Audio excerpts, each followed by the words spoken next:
உம்மிலே பலன் கொள்ளும் மனிதர்கள், உம்மிலே பலன் கொள்ளும் மனிதர்கள்.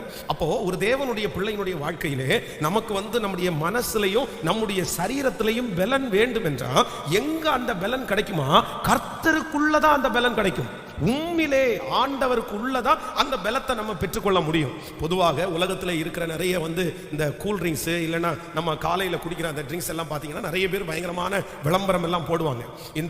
இது குடிச்சா இப்படி பலன் வரும், இது குடிச்சா இப்படி பலன் வரும் அப்படின்னால நிறைய போடுவாங்க. ஆனால் நிறைய பேர், நான் சொல்கிறேன், விளம்பரத்தை நம்பி நம்ம ஒன்றும் பண்ண முடியாது. அவர்கள் அவருடைய ப்ராடக்டை விற்கிறதற்காக என்ன விளம்பரம் வேணாலும் பண்ணுவாங்க. ஃபேர் அண்ட் லவ்லி தான் அவ்வளோ விளம்பரம் பண்ணுறாங்க. அவ்வளோதான், போட்டு முடிச்ச 3வது நிமிஷத்தில் கலர் ஆகிற மாதிரி காமிக்கிறாங்க. 30 வருஷமா போடுறவங்களும் அப்படிதான் உட்காந்துருக்காங்க.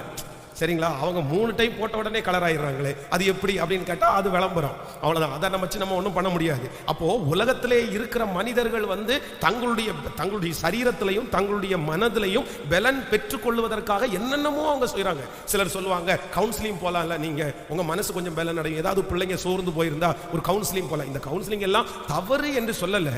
ஆனா நான் என்ன நம்புறேன்னா, உலகத்திலே இருக்கிற யார் உங்களுக்கு பலப்படுத்தினாலும் அது கொஞ்ச நேரம் மட்டும்தான் அது தாக்கு பிடிக்கும், அந்த நிமிஷம் மட்டும்தான். ஆனால் உம்மிலே பலன் கொள்ளும் மனிதர்கள் பாக்கியவான்கள். உங்க மனசு பலவீனப்பட்டுருச்சா, உங்க சரீரம் பலவீனப்பட்டுருச்சா, நான் நம்புறேன் கர்த்தருடைய சமூகத்துல போய் உட்கார்ந்து ஒரு ஜெபமும் வரல அப்படின்னா ஒரு பாட்டை மட்டும் பாடுங்க, இல்லைன்னா ஒரு சங்கீதத்தை அப்படியே கொஞ்சம் வாசிச்சுட்டு இருங்க, இல்லைன்னா கர்த்தர் சமூகத்துல சும்மா உட்கார்ற, ஆண்டவரே எனக்கு எந்த பலனும் இல்லை, வாயை திறந்து என்னால ஜெபிக்க முடியல, என்னால வாயை திறந்து பாட கூட முடியல, என்னால எந்திரிச்சு கூட நிக்க முடியாது, ஆனா உங்க பிரசனத்துக்குள்ள நான் உட்கார்றேன்னு கர்த்தர் சமூகத்துல போய் உட்காருங்க.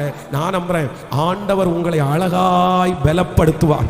அந்த பலன் நான் நம்புகிறேன். எலியாவை 40 நாட்கள் அந்த ஓரேப் என்னும் பர்வதம் வரைக்கும் நடக்க வைத்த கர்த்தர், உம்மிலே பலன் கொள்ளுகிற மனிதர்கள் பாக்கியவான்கள். அவர்கள் தங்களுக்கு முன்பாக இருக்கிற மலையானாலும் பர்வதமானாலும் யாரும் ஏறக்கூடாத பர்வதத்தையும் மலையையும் அவர்கள் அழகாய் தாண்டுவார்கள்.